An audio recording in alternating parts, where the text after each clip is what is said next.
திராவிட முன்னேற்ற கழகத்தினுடைய அணிக்கு வெற்றியை ஏற்படுத்தும் வகையில் அமைஞ்சிருக்கிறது. ஏற்கனவே 2007 மாநாடுக்கும் தற்போதைய மாநாட்டுக்கும் என்ன ஒரு வித்தியாசம் இருக்கு? இல்ல அப்போது அது 2007 நடந்தது, 2024 நடக்குது.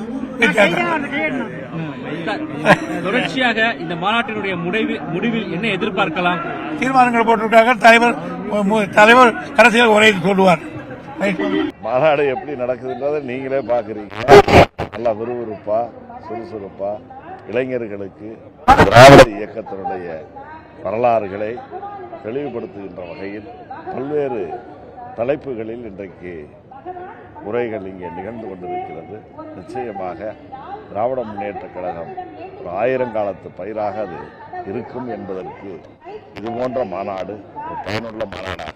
அதாவது காலங்கள் மாறுகின்ற போது சூழ்நிலைகளும் மாறும், நபர்களும் மாறுவார்கள். அந்த அடிப்படையில் அதுவும் முக்கியம் வாய்ந்தது, இதுவும் முக்கியம் வாய்ந்தது. இது ஒரு வரலாற்று சிறப்புமிக்க மாநாடு, கின்னஸ் சாதனையில் இடம்பெறத்தக்க மாநாடு.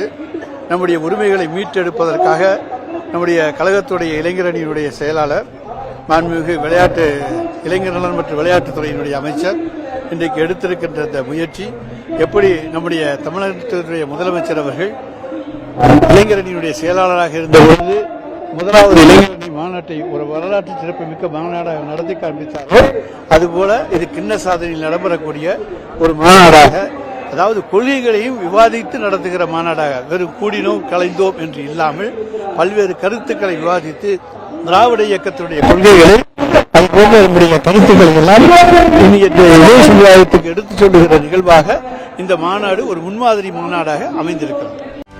செய்திகளை உடனுக்குடனும் துல்லியமாகவும் தெரிந்து கொள்ள சப்ஸ்கிரைப் பண்ணுங்க.